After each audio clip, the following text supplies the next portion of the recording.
واتقوا الله الذي تساءلون به والأرحام إن الله كان عليكم رقيبا يا أيها الذين آمنوا اتقوا الله وقولوا قولا سديدا يصلح لكم أعمالكم ويغفر لكم ذنوبكم ومن يطع الله ورسوله فقد فاز فوزا عظيما أما بعد فإن أصدق الحديث كتاب الله وخير الهدي هدي محمد صلى الله عليه وسلم.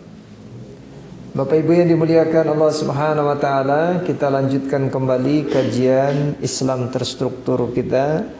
Insyaallah pada kesempatan kali ini kita akan masuk ke dalam pembahasan hak Allah Subhanahu wa taala terhadap hamba-hambanya. Sebagaimana sudah kita sampaikan, ketika kita akan berbicara tentang hak-hak Allah Subhanahu wa taala dan juga hak nabinya Muhammad sallallahu alaihi wasallam, tidak boleh pembicaraan itu kecuali dengan ilmu. Tidak boleh seseorang berbicara tentang hak-hak Allah, hak-hak nabinya dengan akal pikirannya semata atau dengan hawa nafsunya, tetapi dia harus melandaskan apa yang dia katakan tadi berdasarkan sumber yang telah ditetapkan di dalam syariat ini, yaitu Al-Quran dan Sunnah Nabi Sallallahu Alaihi Wasallam. Kalau kita berbicara tentang hak-hak Allah tanpa ilmu, maka kita akan menduduki tempat keharaman yang paling tinggi. Sebagaimana sudah kita bahas di dalam surat Al-A'raf ayat ke-33, Allah Subhanahu wa taala berfirman, "Qul innama harrama rabbiyal fawahitha ma zahara minha wa ma batana wal isma wal baghya bighairi haqq wa an tusriku billahi ma lam yunazzil bihi sultana wa an taqulu 'ala Allah ma la ta'lamun." Jadi Allah Subhanahu wa taala telah mengingatkan tahapan keharaman. Yang pertama, haram yang menduduki peringkat yang pertama, yaitu ketika kita berbuat perbuatan yang keji. Dan perbuatan keji itu baik tampak ataupun tidak tampak. Dan yang kedua, keharaman kedua, ketika kita melakukan perbuatan dosa, kemudian juga melanggar hak manusia tanpa alasan yang benar. Kemudian keharaman yang menduduki tempat yang ketiga, yaitu antusriku billah ma lam yunazzil bihi sultanan. Kalian mempersekutukan Allah dengan sesuatu yang mana Allah tidak menurunkan hujah untuk itu, atau artinya Allah mengharamkan hal tersebut. Dan yang paling tinggi dari keharaman tadi, antaqulu 'ala Allah ma lam yunazzil bihi sultana. Kalian berbicara terhadap Allah atau mengada-ngadakan terhadap Allah apa yang sebenarnya kalian tidak ketahui. Maka belajar itu penting untuk memilah mana yang benar, mana yang salah. Karena para ulama telah mengingatkan manusia itu lebih membutuhkan ilmu daripada makan dan minum. Karena kalau makan dan minum itu sehari paling sekali atau 2 kali. Sedangkan ilmu itu setiap nafas kita harus dengan ilmu. Karena Imam Ahmad telah mengatakan, an-nasu ilal ilmi akhwaja minhum ila tu'ami wasyarabi li'anna rajula yakhtaju ila tu'ami wasyarabi fil yaumi maratan aw marrataini wa hajatuhu ilal ilmi bi adadi anfasihi Jadi kata Imam Ahmad tadi, manusia itu membutuhkan ilmu, ya, lebih membutuhkan ilmu, ya, daripada sekedar kita dibandingkan kita membutuhkan makan dan minum. Karena segala sesuatunya harus dengan ilmu. Karena dalam hadis sahih sudah sangat jelas, ya, ilmu itu menjadi sebuah cermin bagi kita untuk membedakan mana yang hak, mana yang batil. Ya. Maka Imam Syafi'i mengatakan belajar itu talabul ilmi itu afdalu, lebih utama daripada solat sunat, solat nawafil. Ya. Luar biasa ini kata beliau. Jadi talabul ilmi afdalu minas salatin nafil. Ya. Nah, mudah-mudahan Allah Subhanahu wa taala memberikan kita kekuatan untuk senantiasa belajar. Ya. Sehingga ketika kita nanti berbicara tentang Allah, tidak ada pembicaraan kecuali ada ilmu yang telah mendahuluinya. Sehingga kita tidak akan terjebak pada tingkat keharaman yang paling tinggi. Maka kita akan mulai. Apa hak Allah dan apa hak hamba? Ini sebuah hadis yang akan dibacakan, yang diriwayatkan oleh Imam Bukhari. Ini dari Muaz bin Jabal. Muaz bin Jabal berkata, An Muazin radhiyallahu anhu qala kuntu ridfan Nabi sallallahu alaihi wasallam ala himarin yuqalu lahu Ufairun. Ya. Kata Muaz, aku pernah membonceng di belakang Nabi sallallahu alaihi wasallam di atas seekor keledai yang diberi nama Ufairun. Ufair. Memang Nabi itu senantiasa alat-alatnya, apapun barang-barangnya biasanya dikasih nama. Nah, ini juga jadi sunnah, ya, memberi nama. Ya. Tapi namanya yang nukaharti, ulah nama nu teu kaharti. Ya. Ya, misalkan kita punya binatang, kita kasih namanya apa? Makanya orang yang senang burung itu biasanya dia kasih namanya apa, misalkan si Cici, karena ada penyanyi namanya apalah gitu ya, macam-macam. Nah, begitupun Nabi SAW, kata Muaz, ini punya keledai dikasih nama Ufair. Dan Muaz itu duduk di belakang Nabi. Ini menjadi perhatian kita bersama bahwa Nabi itu sangat akrab dengan para sahabat. Ini pun menjadi perhatian bagi kita yang mengaku ustadz ataupun siapapun namanya yang menyampaikan agama, seharusnya juga akrab dengan orang yang diajar oleh mereka. Jadi tidak ada pembatasan. Kadang-kadang di sebagian kita itu dibatasi, ya. Jadi mau ketemu sama Pak Ustadz aja sangat sulit. Perlu ada janjian tertentu, kemudian ini dan itu. Tapi kalau kita lihat hadis ini, ya Nabi itu sangat dekat. Makanya kata Nabi juga, kalau di dalam sebuah hadis dikatakan, jangan kalian tutup pintu-pintu rumah kalian. Artinya kita siap dengan mudah untuk menerima saudara kita yang datang. Karena tamu itu insya Allah akan membawa barokah juga, ya. Kecuali tamu yang tidak diundang dalam tanda kutip, ya. Kemudian faqala ya Muaz, Nabi SAW berkata kepada Muaz, Ya Muaz, hal tadri haqqullah 'alal ibadi wa ma haqqul ibadi 'ala Allah. Dalam hadis yang lain, at-tadri ma haqqullah 'alal ibad wa haqqul ibadi 'ala Allah. Kamu tahu enggak sih apa hak Allah terhadap hamba-hambanya dan apa hak hamba terhadap Allah. Ini pelajaran yang disampaikan oleh Nabi kepada Mu'az bin Jabal. Karena Mu'az itu memang sering disampaikan orang yang sangat dicintai oleh Nabi sallallahu alaihi wasallam. Sampai-sampai Nabi berkata kepada Mu'az, "Ya Mu'az, inni la uhibbuka." Wahai Mu'az, sesungguhnya aku benar-benar menyayangimu. Masya Allah. Jadi sudah tentu kalau sama orang yang disayang biasanya kan istimewa pertanyaannya.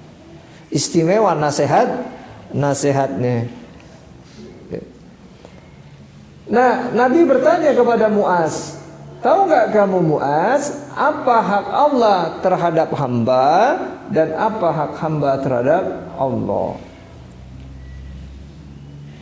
Karena ini sebuah pertanyaan yang berkaitan dengan hak Allah dan hak Rasulnya Muhammad sallallahu alaihi wasallam, maka adab yang sudah disampaikan oleh Allah, ya ayyuhallazina amanu la tuqaddimu baina yadayillahi wa rasul. Wahai orang yang beriman, jangan kalian mendahului Allah dan Rasul. Kan ini pertanyaan memang milik Allah dan Rasul, nggak bisa dijawab. Kecuali pertanyaan-pertanyaan yang sifatnya duniawi. Silakan dijawab, nanti kalau salah dibetulkan oleh Nabi sallallahu alaihi wasallam. Maka Mu'az berkata, qultu Allahu wa rasuluhu a'lam. Kemudian kata Mu'az, aku katakan, ya, Allah dan Rasulnya a'lam, lebih mengetahui. Ya. Allah dan Rasulnya lebih tahu.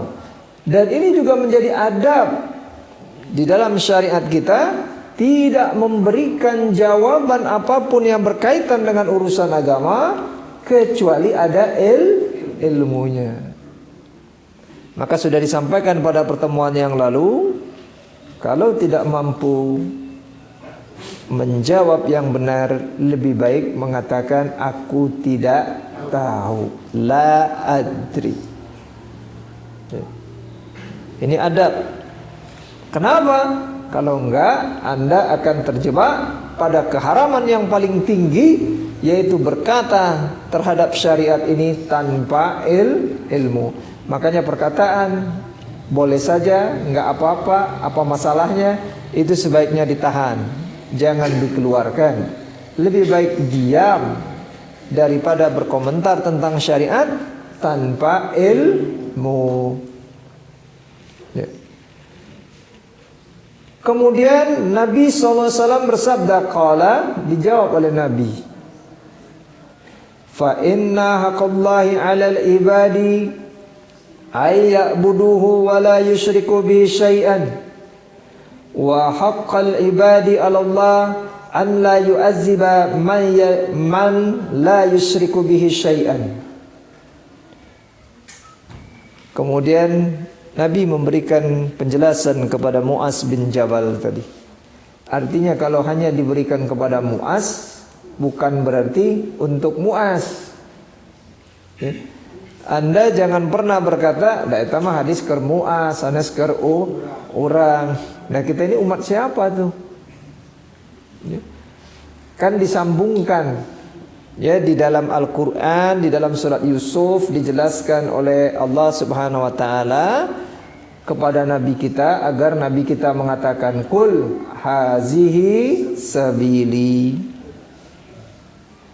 ad'u ilallah ala basyiratin ana wa manittaba'ani. Katakan olehmu Muhammad, hazihi sabili, ini adalah jalanku. Selain jalan ini berarti bukan jalanku. Ad'u ilallah, dengan terbentangnya jalan ini aku mengajak manusia ke jalan Allah melalui jalan ini.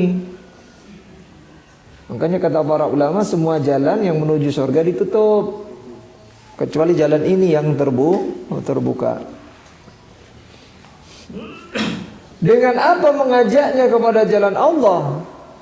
Ala basiratin, dengan basirah, dengan dalil, dengan hujah, dengan argumentasi yang tidak terpatahkan. Siapa yang ikut jalan ini? Ana wa manittaba'ani, aku dan para pengikutku. Nah, pertanyaannya tadi, kita ini kan pengikut Muhammad. Artinya sabda Nabi tadi tidak hanya untuk Muaz, tapi untuk pengikutnya, yaitu kita sebagai pengikut Muhammad sallallahu alaihi wasallam. Ya. Dijelaskan oleh Nabi apa hak Allah. Fa inna haqqallahi 'alal ibadi, karena sesungguhnya hak Allah atas hambanya ayya'buduhu, hendaklah hambanya menghambakan diri kepada Dia Allah semata. Wala yusriku bihi syai'an, dan di dalam penghambaan tadi tidak mempersekutukan Allah Subhanahu wa taala dengan sesuatu apapun. Jadi apa Bu hak Allah tadi? Naonnya? Kan barusan tadi. Apa hak Allah tadi? Ayya'buduhu wa la yusyriku bihi, beribadah kepada Allah dan di dalam peribadahan tadi tidak menyekutukan Allah dengan sesuatu apapun. Itu hak Allah, enggak boleh diambil. Jelas Bu? Ini tauhid, ini sangat jelas. Tidak boleh dialihkan kepada selain Allah Subhanahu wa ta'ala. Nah, kemudian Nabi melanjutkan hadisnya tadi, sabdanya tadi. Wa haqqal ibadi 'ala Allah alla yu'adziba ma la yusyriku bihi syai'an. Dan hak hamba terhadap Allah, kalau dia sudah beribadah, kemudian dalam ibadah tadi dia tidak menyekutukan Allah dengan sesuatu apapun, dia digaransi tidak akan diazab oleh Allah Subhanahu wa taala baik di dunia maupun di akhirat. Artinya terjadinya azab gara-gara dua. Beribadahnya tidak kepada Allah, dalam ibadah mungkin dia mempersekutukan, eta penyebab azab teh. Ya. Baru bangun jembatan 25M roboh. Ya. Nggak tahu di mana. Ya. Kenapa bisa roboh? Ya. Mungkin ada tidak hanya masalah teknis, tetapi kita sebagai orang yang beriman selalu mengembalikan semuanya kepada ketentuan Allah Subhanahu wa ta'ala. Ya. Karena Allah sendiri telah mengingatkan, dan orang-orang yang beriman, wallazina amanu wa lam yalbisu imanahum bizulmin ulaika lahumul amnu wa hum muhtadun. Dan orang-orang yang mereka beriman kepada Allah dan kemudian di dalam imannya tidak mencampur adukan keimanan dengan kezaliman, sudah kita jelaskan kezaliman yaitu kesyirik, maka mereka lah orang-orang yang mendapat petunjuk dan keamanan. Maka kalau mau aman, jangan mempersekutukan Allah. Makanya kalau kita dapat masalah, kena azab, berarti kita masih di dalam ibadah itu tidak ikhlas, di dalam ibadah itu mungkin masih di tepian. Karena Allah telah menyindir orang-orang yang beribadah kepada Allah di tepian. Wa minan nasi may ya'budullaha ala harfin, dan orang-orang yang mereka beribadah kepada Allah ala harfin, di tepian. Kalau agama itu menguntungkan, dia seolah-olah seperti orang yang paling beragama.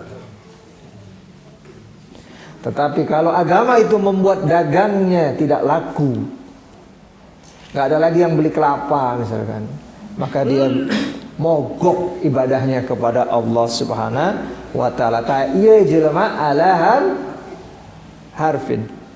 Ketika dia buka toko, ternyata tokonya diserbu orang, sehingga belum waktunya juga orang udah ngantri. Sekarang juga bingung ya. Orang datang ke bank itu banknya belum buka sudah ngantri. Bingung kadang-kala duit sorangan. Bingung. Duit sorangan, kudu ngantosan, kudu macam-macam. Ya. Nah ternyata diserbu oleh orang warungnya. Wah dia makin ibadahnya Allahu Akbar, Masya Allah mantep banget ibadahnya. Ya. Mantep ya pokok ibadahnya, zakat, sedekah, wis mantap. Karena dia katakan ini baru agama, mantap. Begitu Allah menyoba, warungnya nggak ada yang beli. Beda kalau di luar ya, saya lihat kemarin postingannya di luar itu siapa yang posting itu ya di grup ya. Jadi di Mesir atau apa itu ya orang buka toko di sampingnya baru, dia tutup tokonya. Dia biarkan katanya memberi kesempatan kepada toko di sebelah makanan itu agar dinikmati oleh orang lah. Tuh, di orang kumaha.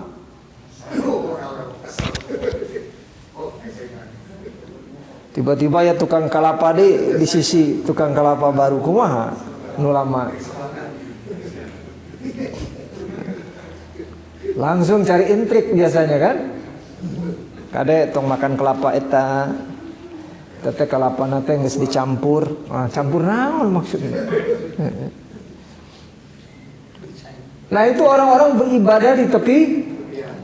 Islam tidak mengajarkan begitu. Mau dagangan kita, warung kita banyak orang beli, nggak ada orang beli, tetap saja wa ma umiru illa liya'budullaha mukhlishina lahuddin.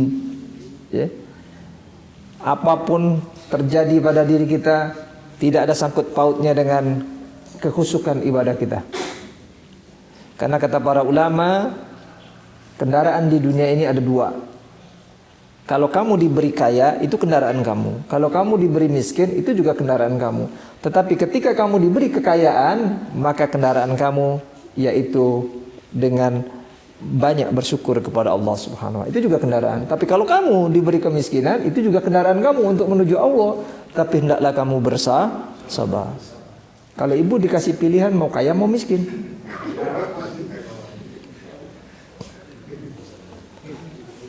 Dan para ulama mengatakan orang ketika diuji dengan kemiskinan biasanya sukses.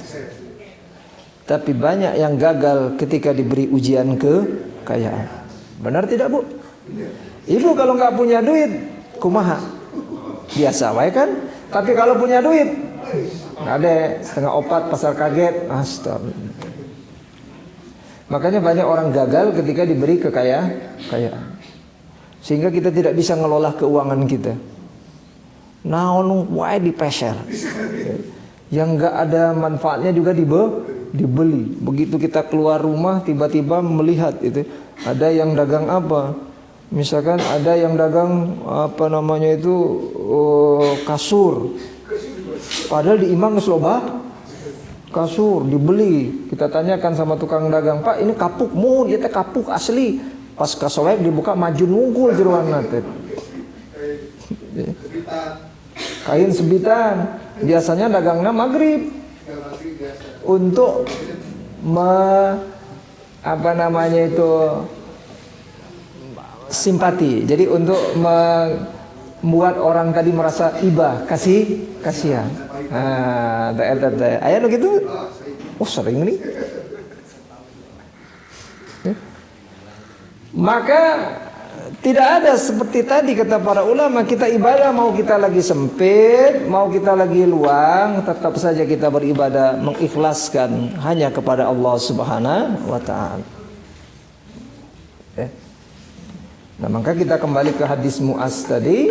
Jadi hak Allah yang pertama diibadahi, dan di dalam penghambaan diri kepada Allah tidak boleh mempersekutukan Allah. Berarti ketika kita sholat, kita tidak minta iming-iming yang lain, kita iming cuma satu, kita mohon ridho Allah Subhanahu wa taala.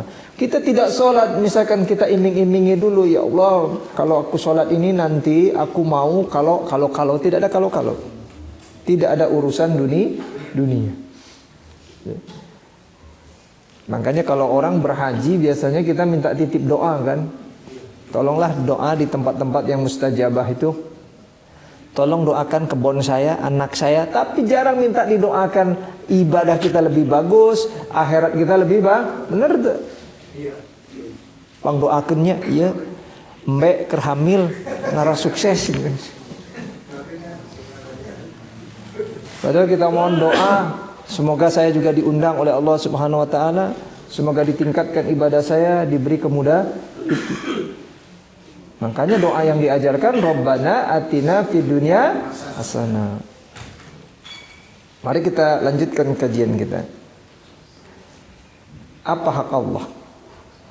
Jadi kalau berbicara hak Allah, artinya kita tidak mengalihkan hak ini nanti kepada selain sang pemilik hak itu sendiri, yaitu Allah Subhanahu wa Ta'ala. Ketika kita menempatkan hak itu hanya milik Allah, itulah yang disebut dengan mentauhidkan Allah Subhanahu wa Ta'ala. Tetapi ketika kita memindahkan hak Allah tadi kepada makhluk selain Allah, ataupun setengah hak Allah kepada setengah makhluk yang lain, maka itulah yang disebut dengan mempersekutukan Allah Subhanahu wa Ta'ala. Maka apa yang dimaksud dengan tauhid? Sudah pernah kita bahas. Tauhid itu berasal dari kata wahada yahidu, artinya sendiri atau bersendirian. Kalau bicara hak, itu hak milik kan. Jadi bersendiri di dalam hak tadi. Kemudian masuk ke wazan fa'ala yufa'ilu taf'ilan, sehingga menjadi wahada yuwahidu tauhidan. Kemudian artinya tauhid itu ja'ala syai'a wahidan, dia telah menjadikan sesuatu satu, wahidan. Kemudian dari segi istilah, para ulama menyampaikan at-tauhidu huwa makna la ilaha illallah. Jadi tauhid itu makna dari kalimat la ilaha illallah. Makanya sudah kita sampaikan, orang yang nanti ketika ditimbang amal solehnya ternyata kurang, dia akhirnya masuk ke neraka dulu. Tetapi ketika dia mati dalam keadaan tidak mempersekutukan Allah Subhanahu wa Ta'ala, dia akan ditarik dengan syafaat keluar dari neraka. Dan syarat syafaat sudah kita sampaikan, tidak mempersekutukan Allah Subhanahu wa Ta'ala. Dan ini berat nih. Kadang-kadang sering saya sampaikan, orang itu ngaji, ini hadisnya sahih, dan dia tahu kenapa disebut sahih begini-begini, sholatnya benar, tapi i'tiqad, akidahnya rusak. Masih kene percaya kalong wewe. Kalong wewe teh naon, Bu? Masih kene, lihat kalau kemarin lihat di media sosial, ada orang sakit katanya ini dikirim gundurwo. Masya Allah. Padahal mungkin dia ngaji di RW-nya paling bagus tuh. Hadisnya sahih tapi etikotnya rusak. Kalau etikotnya rusak, ibadah-ibadah yang baik itu tidak diterima oleh Allah Subhanahu wa Ta'ala. Liqaulihi ta'ala, dengan mengutip firman Allah Subhanahu wa Ta'ala, sebagaimana Allah berfirman kepada Nabi kita Muhammad sallallahu alaihi wasallam, wa laqad uhiya ilaika wa ilal ladzina min qablika la in asyrakta la yahbatuna amaluka. Sungguh telah diwahyukan kepadamu Muhammad dan kepada orang-orang sebelummu, kalau kamu mempersekutukan Allah, la yahbatuna, benar-benar akan terputus amal-amal soleh yang di sholatmu nggak ada manfaat, zakatmu nggak ada manfaat, sedekahmu putus. Makanya akidah ini penting, dia pondasi.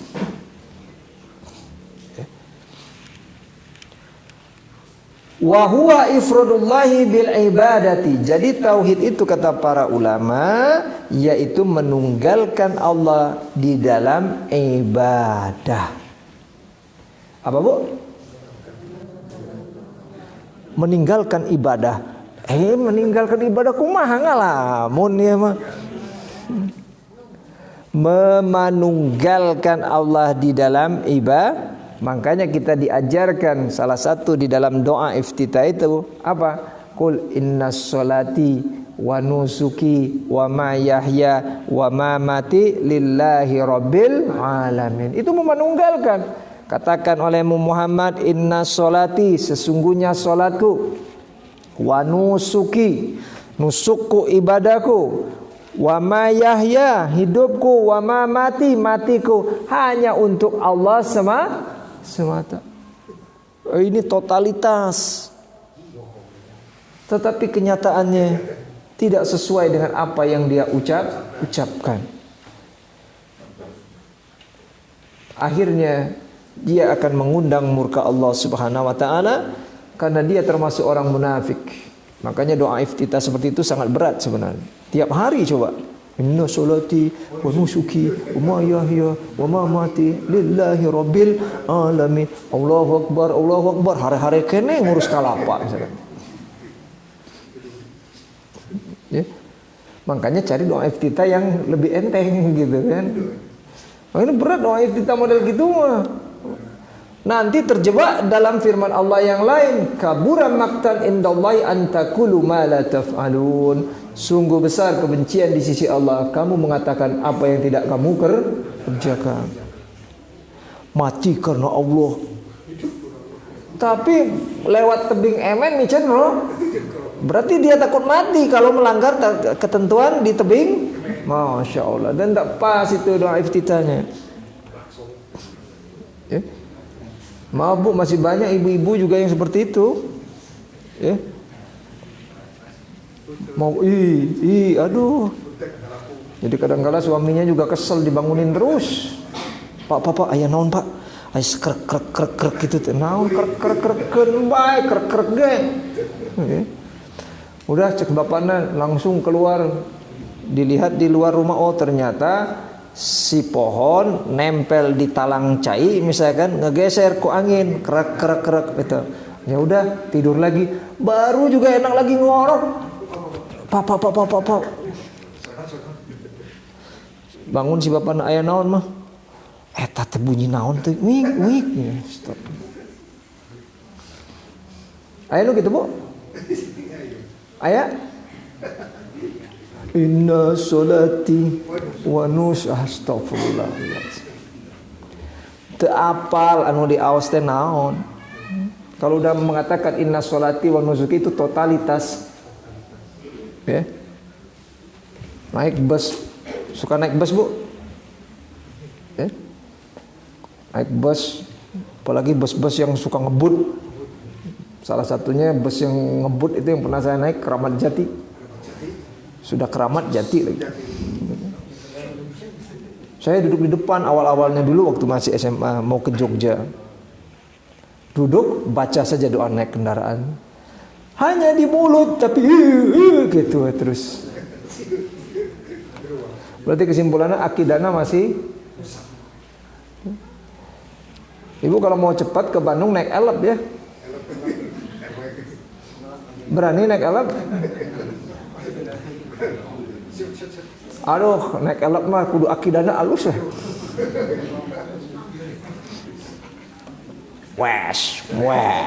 Fast gitu. Tapi benar kalau ibu yang membutuhkan waktu yang cepat ya naik elep. Tapi kade akidah kudu benar atau jangan mempersekutukan Allah. Kade bisa tabrakan. Luar biasa itu. Tapi alhamdulillah sopir-sopirnya karena memang terbiasa, mahir gitu. Ya. Makanya jangan punya mobil baru. Kalau punya mobil baru, cieun ku helep.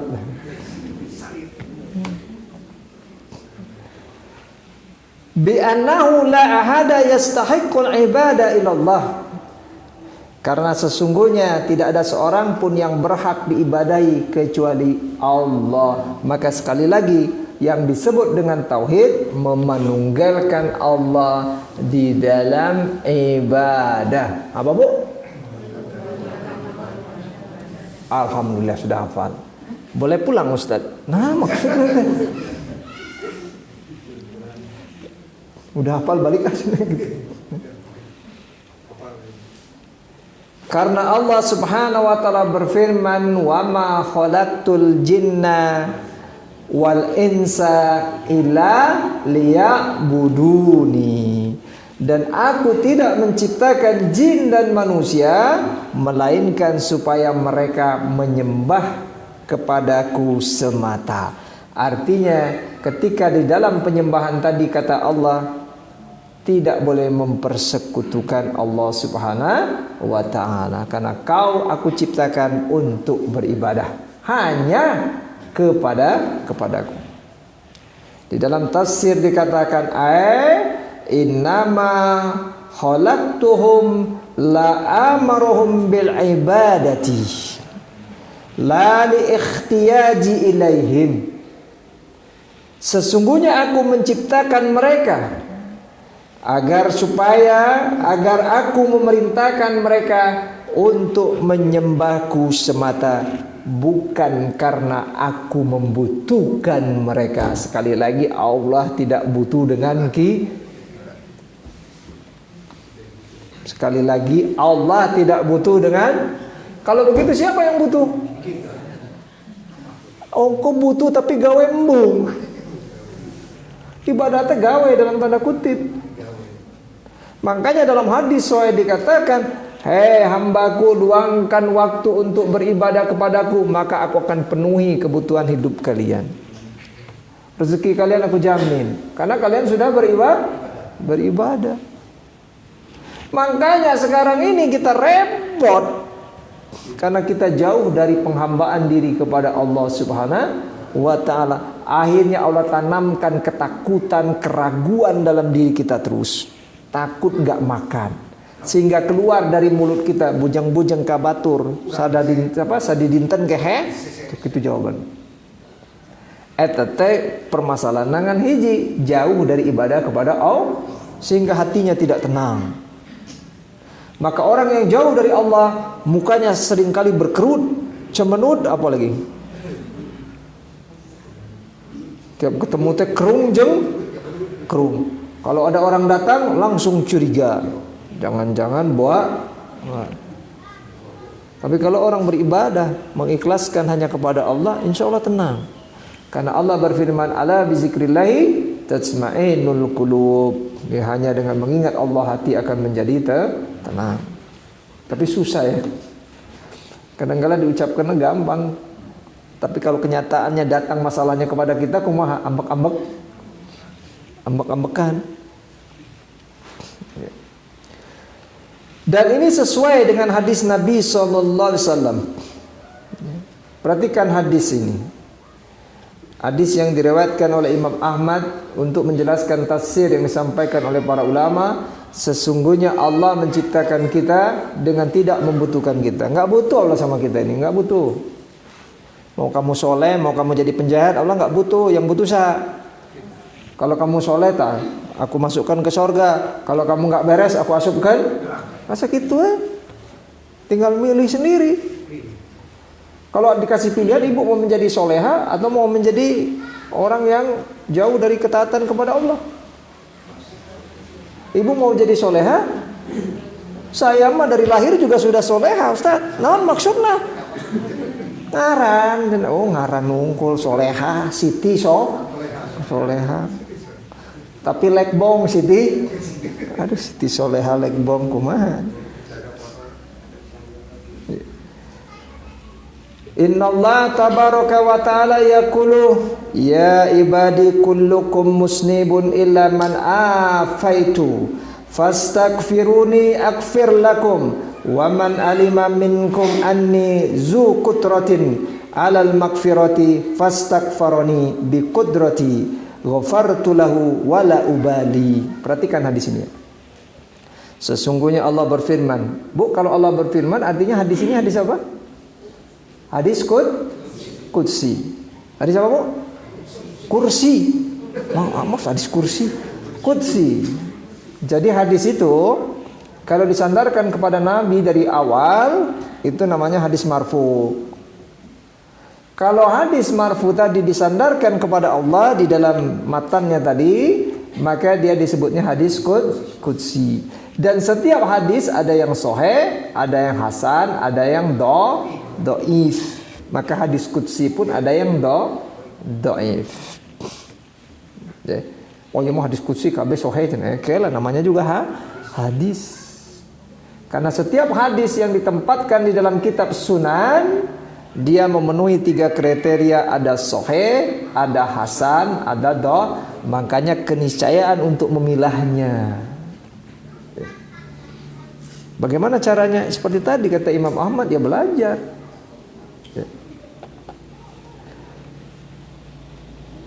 Wahai hambaku, kalian semua berdosa. Itu kata Allah apa, Bu? Kalian semua. Berarti kesimpulannya ada nggak dari kita yang nggak punya dosa ini? Ada nggak dari kita yang nggak punya dosa? Makanya kalau kita semua berdosa, kalau Allah tidak memaafkan, maka semua kita pasti akan masuk ke dalam neraka Allah Subhanahu wa taala. Dan orang yang masuk ke dalam neraka Allah tidak bisa keluar kembali lagi kecuali dia mentauhidkan Allah Subhanahu wa taala. Makanya Nabi bersabda, syafaatku untuk pelaku dosa. Sekarang ini di mana steril, Bu? Saya nggak mau keluar, banyak aurat terlihat. Ya, Anda nggak keluar, tapi ini keluar di sini. Ya, oke, nggak keluar. Anda duduk-duduk di depan rumah, keluar dosa dari lidah Anda. Karena dalam hadis sahih dikatakan, sesungguhnya penyumbang dosa yang paling banyak pada diri manusia, Ibu tahu nggak siapa? Bapak tahu? Penyumbang dosa yang paling banyak dalam diri kita, taye, lidah. Dan yang paling utama itu bergibah. Bergibah, zikruka akhoka ma yakrahu, ya. Kamu mengatakan kepada temanmu sesuatu yang dia tidak suka, apa-apa yang dia tidak sukai. Walaupun ucapanmu itu benar, itu namanya ghibah. Misalkan kita katakan begini, misalkan ke Iwan, nah si Iwan memakai kopiah gitu. Memang benar dia pakai kopiahnya modelnya gitu, benar, tapi kita sudah pergi. Itu penyumbang utama itu lidah. Lidah. Maka jaga lidah itu sangat sulit. Kadang-kadang pengen aja ngobrol. Karena memang kita ini orang Indonesia senangnya kumpul. Kalau udah berkumpul naon, Bu? Cicing we ngobrol. Makanya keluarlah ketentuan kebebasan berserikat. Dan memang resepnya berkumpul. Sekarang di blok-blok gitu udah mau bisa. Di kumah-kumah orang Indonesia mah pokoknya di lockdown ya. Lockdown 2 poe 3 poe geus ting ka mana.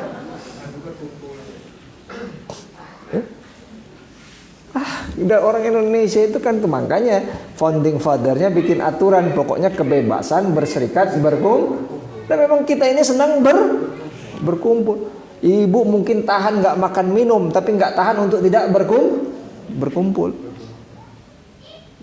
Resep bae orang teh. Kalau ada kerumunan langsung hadir. Ayo naon? Kan gitu. Tapi biasanya ngariwahkeun justru. Nah itu orang Indonesia, kebebasan berserikat. Maka mintalah ampun padaku, niscaya aku ampuni. Siapa saja di antara kalian yang mengetahui bila aku maha kuasa atas segala ampunan, maka mintalah ampunan dengan kuasaku, dan tentulah aku akan mengampuninya tanpa memperdulikan dosa-dosanya. Wala ubali, terpeduli Allah mah. Pokoknya dosa naon wae, minta ampun bakal diampuni oleh Allah Subhanahu wa taala. Cuma masalahnya manusia itu nggak mau minta ampun. Kenapa manusia nggak mau minta ampun, Bu? Ibu tahu? Bapak tahu kenapa manusia tidak mau minta ampun? Karena dia tidak pernah mengetahui apa yang dia kerjakan ini adalah dosa. Karena dia tidak pernah mengetahui ini adalah dosa, tidak minta ampun.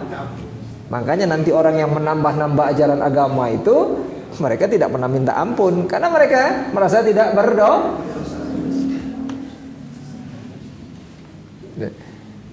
Oh, di mana salahnya? Kenapa? Sholat maghrib kan mepet waktunya, serakaat wae tuh. Tuh, nah kayak gitu nanti jadi masalah. Ya.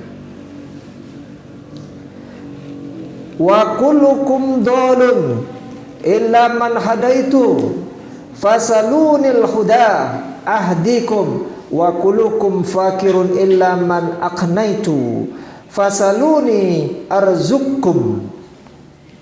Dan sungguh kalian, kata Allah, adalah sesat kecuali orang yang aku tunjuki.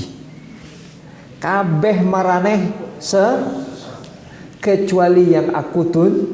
Makanya ibu bapak yang dimuliakan Allah Subhanahu wa taala, ketika kita sudah ditunjuki oleh Allah Subhanahu wa taala, the next step yang paling berat memaintenance petunjuk tadi. Kita sudah mengerti mana yang hak, mana yang paling sulit memaintenance-nya. Merawatnya tadi. Datang ke pengajian, baca Al-Qur'an, kemudian senantiasa berkhalwat dengan Allah Subhanahu wa taala, berduaan. Ketika sholat malam kita mengevaluasi diri kita, itu memaintenance-nya. Da ieu mah geus ngerti Quran Sunnah, da saya mah geus ngartos eta teh. Pokoknya man amila amalan laisa alaihi amruna fa wapal. Tapi sholat mulai kedodoran. Allahu Akbar, kedodoran, sholat duhur. Kewelah, aya kena asar kedodoran, tidak di maintenance, baca Quran biasa sehari sejuz, sekarang berapa juz, Bu? Berapa juz, Bu? Nah, ibu teh saling pelong-pelong gitu kiri kanan tuh naon maksudnya teh? Bapak seberapa juz? Saya mah masih saat ini bertahan juz wortel. Ini dalam rangka memaintenance. Orang yang jauh dari baca Al-Quran sebentar lagi hatinya menjadi keras. Kalau sudah hatinya menjadi keras, maka akan sangat sulit masuk petunjuk. Salah satu ciri orang yang susah dinasehati, ya orang itu malas baca Quran segitu Kan baca Quran itu menasehati. Karena dia jarang dinasehati oleh Quran, ya susah. Dinasehati orang dia pasti ambak-ambekan bawaanna teh. Karena maaf saja, semaksud saya manusia itu senangnya memberi nasihat, benar nggak Bu? Tapi kalau dinasehati kumaha? Kalau memberi nasihat begini Pak Yunus. Jadi kita harus tetap sabar. Woi, memberi nasihatnya pintar. Walaupun digoncang oleh goncangan angin di lautan. Oke, selesai memberikan nasihat, nasihatnya diterima orang, tiba-tiba orang beri nasihat kepada dia, Pak, Bapak salat itu telat waktu tong kitu maneh itu kan gitu. Bapak ngomong kudu sabar, bawa anak ambek jeung kumaha kira-kira. Manusia itu paling mudah memberi nasihat tapi nggak mau diberi nasihat. Ternyata penyebabnya salah satu jarang baca Al-Quran. Ibu sudah 1 juz? Sekarang udah juz berapa, Bu? Sekarang kan udah masuk tanggal baru nih, Rabiul Awal. Berarti kemarin udah beres 1 juz 30. Beres, Bu?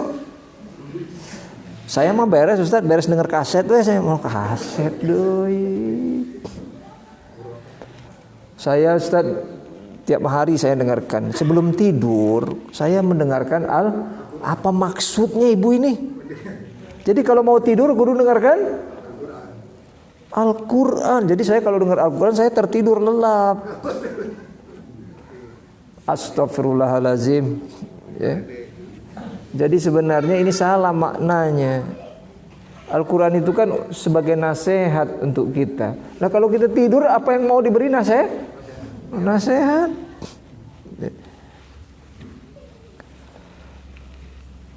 Oleh karena itu mintalah petunjuk padaku, niscaya aku akan tunjuki dirimu. Ini penting ya. Jadi kalau kita misalkan nggak mengetahui sesuatu, apapun kita minta petunjuk kepada Allah Subhanahu, maka kata Allah, aku pasti kasih petunjuk itu nanti. Dan kalian semua adalah fakir kecuali yang aku kayakan. Nah ini ingat ya. Allah berfirman, semua kalian itu miskin kecuali yang aku kaya. Jadi kalau ibu kaya itu siapa yang mengayakan?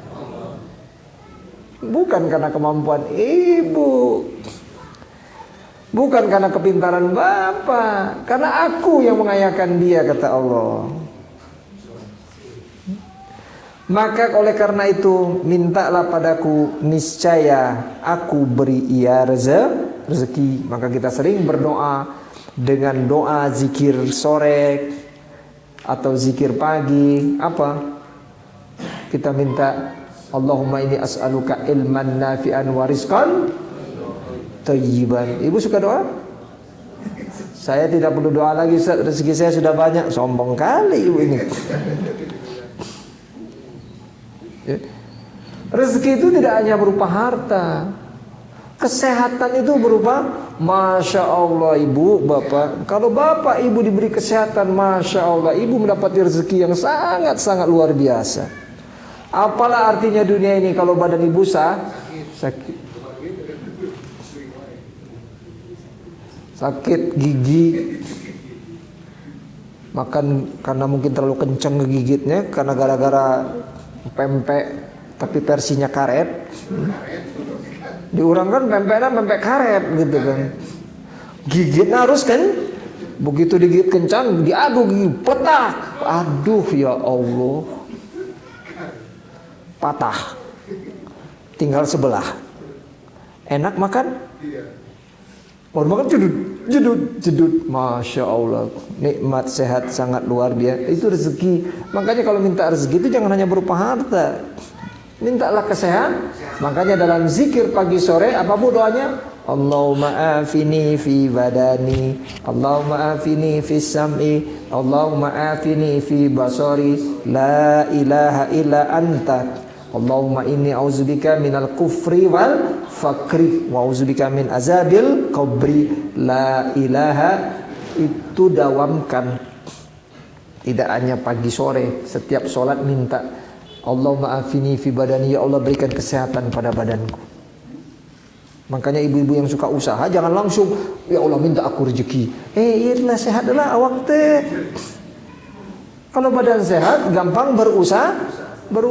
Coba kalau ibu sakit, coba yang usaha kumaha. Berikan aku kesehatan pada badanku. Allahumma afini fi badani, Allahumma afini fis sam'i. Di pendengaranku juga berikan kesehatan. Udah nutan dina pangaosan, sehingga enggak jelas tadi seperti tadi kita harus memenunggalkan Allah dalam ibadah. Yuk kita harus meninggalkan ibadah. Jadi itu gara-gara telinganya kurang sehat. Allahumma afini fi basari. Berikan kesehatan pada mataku ya Allah, sehingga aku bisa melihat mana yang benar, mana yang salah.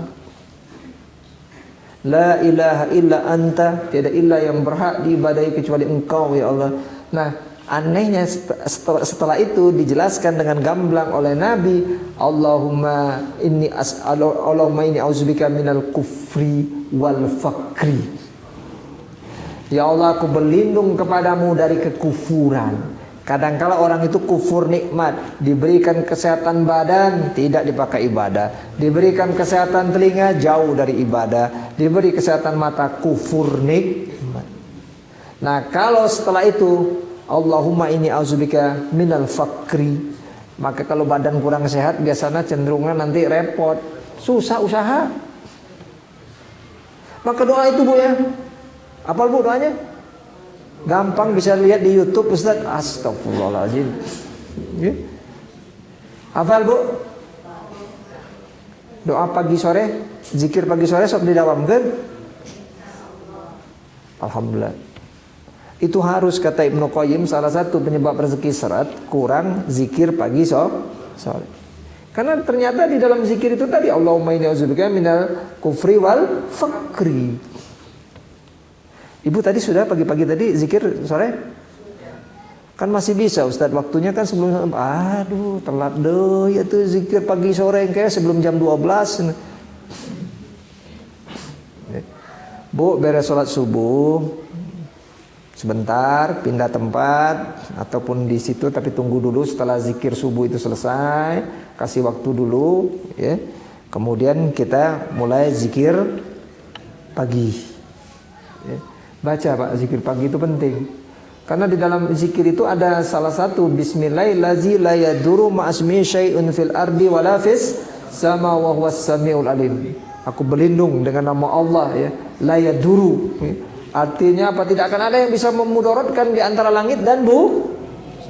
Maka insya Allah COVID itu nggak akan memudaratkan ibu. Itu doanya. Doa itu janji Allah. Baca itu 3 kali, tidak akan ada memudaratkan. Maka kata murid saya yang di Cigondewa, dia bilang, alhamdulillah Ustaz, saya yakin benar kalau saya baca doa itu 3 kali, yang namanya COVID tidak memudaratkan saya. Kenapa? Karena doa itu sudah mencakup seluruhnya. Ya, tidak akan ada yang memudaratkan apapun yang ada di antara langit dan, nah kan gitu ya. Nah, kita ini jarang doa, makanya makin hari makin banyak yang sakit ya. Bu, kalau sakit itu setan paling mudah menggodanya, maaf ya. Maka kita harus sehat. Kalau orang sakit itu setan datang was-was terus. Coba ibu kalau sakit pasti setan datang, mau lama deh ibu mah bakal maut. Dia penyautnya juga berat ya. Soalnya bengeknya nggak luar biasa kan gitu. Itu bisik-bisikan setan. Makanya usahakan untuk olahraga pagi-pagi sehat. Makanya Nabi sama Aisyah sering lari. Wah, ya itu masalahnya. Kan saya beda sama Aisyah. Gitu. Aisyah kan istri Nabi. Dan kan Aisyah istri Nabi. Ustaz kan tahu Nabi begitu sayang sama istrinya. Nah kalau suami saya, nah suaminya disalahin deh itu. Dibawa-bawa deh salakina teh. Itu menunjukkan ibroh olahraga itu penting. Jadi tarbiyah jasa dia itu olahraga bu. Apa saja pokoknya sehari harus keluar kering. Kita yang sudah umuran diharapkan 20 menit berjalan kaki. Ibu berapa menit bu? Saya mah turun tangga biasa Ustaz, berapa menit tuh? Karena harus keluar keringat. Nanti istilahnya kalau orang pagi-pagi keluar keringat itu ada hormon apa namanya? Hormon kortison apa kayak namanya itu ya. Itu yang membuat badan semangat, jadi tenang, bahkan gitu. Kalau salah maaf ya, karena saya bukan dokter. Keluar keringat. Oh kalau saya mah keluar keringat justru orang takut Ustaz, kenapa keringat saya bau? Nah, masa bodoh mau bau enggak, yang penting keluar keringat.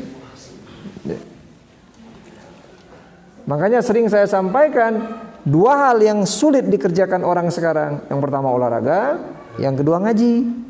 Ada yang senang olahraga, diajak ngaji kumaha? Ayah nu resep ngaji, yuk orang olahraga kumaha? Nah. Tapi kalau dipadukan dua-duanya, al-mu'minu qawiyun, mukmin yang kuat. Karena mukmin ini ready for use. Kapan, anytime, anywhere, oke. Karena badannya sudah dia nggak peduli musuh kapan datang saja, karena dia sudah. Ayo mah di rumah wae teh kakalasan. Kalau kudu makan. Kalau ditinggal angkat tangan we. Jadi semua pekerjaan rumah tangga saya sudah pernah kerjakan. Cuma nyetrika saya minta ampun. Saya nyetrika. Akhirnya disiasati aja, dilipat-lipat ujung. Tapi kalau nyetrika dari awal maaf. Maka kita sebagai suami harus kita harus menghargai istri kita dengan penghargaan yang setinggi-tinggi. Karena pekerjaan rumah walaupun Anda juara MMA pasti nanggung pegawai kerjaan rumah. Kemudian Nabi Allah melanjutkan, walau anna hayyakum wa mayyitakum wa ulakum wa ukhrakum wa rabatkum wa yabisakum istamamu ala qalbi atqa abdin min ibadi lam yazidu fi mulki janaha maqmudatin.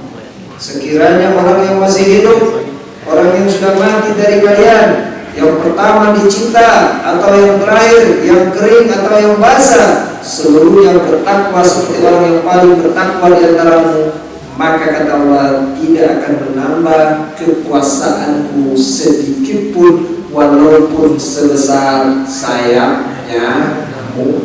Kalau semua orang bertakwa, tidak ada manfaatnya bagi Allah, tidak akan menambah kekuasaan Allah. Yang butuh itu kita. Dan apabila mereka semua, baik yang telah mati atau yang masih hidup, yang pertama dicinta atau yang terakhir, yang kering atau yang basah, seluruhnya meminta setiap satunya dengan masing-masing masalah yang ia bawa di satu tempat, niscaya aku berikan setiap mereka atas apa yang mereka minta tanpa mengurangi apa yang ada padaku. Kabeh minta, Allah tidak akan berkurang sedikit pun. Bedanya kurang. Allah itu kalau diminta paling senang. Kasih. Karena Allah paling senang memberi. Tapi kalau kita cuma dipenta. Sekali kita ngasih, 2 kali ngasih, 3 kali. Si Iwan datang deh itu kan kita jawabannya. Kecuali seperti salah seorang kalian melewati tepi laut dan mencelupkan jarum lalu mengangkatnya, karena aku adalah Maha Pemberi, mulia lagi mengetahui. Aku melakukan apa yang aku kehendaki. Pemberian dan siksa adalah ketetapanku. Dan jika aku menghendaki sesuatu, kata Allah, aku hanya cukup mengatakan kun fayakun. Maka jangan tinggalkan kalau kita menghadapi masalah, senantiasa berdoa kepada Allah. Tidak ada yang tidak mungkin di hadapan Allah Subhanahu. Walaupun ibu sudah divonis menghindar penyakit ini dan itu, ibu sudah misalkan nelongso, kata orang Jawa, sudah malas berobat, tenang, bagi Allah kun fayakun. Minta kepada Allah Subhanahu. Saya sudah pernah ceritakan ya, di luar negeri itu ada seorang yang pindah agama dari non muslim menjadi muslim, seorang wanita. Ketika dia pindah menjadi seorang muslimah, ternyata ada penyakit pada dirinya. Kemudian setelah di ronsen, paru-parunya ternyata sudah banyak sekali. Dia sudah kanker stadium sekian. Sudah tidak mungkin diobati. Sehingga teman-temannya yang seagama dengan perempuan itu terdahulu mengatakan, tuh gara-gara kamu pindah agama, jadi gitu penyawat. Jika orang kan gitu, gara-gara mana Quran Sunnah jadi gitu, kan gitu. Ya. Kemudian di suatu hari akhirnya dia berdoa kepada Allah. Di dalam, setelah dia periksa ke dokter, kata dokter ini nggak ada obatnya nih. Ini udahlah, gitu ya, tinggal nunggu waktu. Kemudian ketika dia di dalam sujudnya, seorang wanita tadi berdoa, ya Allah, bukan kematian yang aku takuti. Aku takut itu justru orang tidak akan mau lagi masuk ke dalam agama ini. Karena artinya apa? Orang itu akan menghubungkan bahwa terjadinya penyakit ini karena dia keluar dari agama tersebut. Aku tidak takut dengan kematian, katanya. Kemudian setelah di dalam sujudnya tadi, wanita tadi tertidur. Sujud sampai tidur. Orang pernah gitu, Bu? Ibu sujud sampai tidur. Saya mah nggak sujud saja udah tidur, Ustaz. Sujud sampai tidur. Ini true story, bukan cerita-cerita dibikin.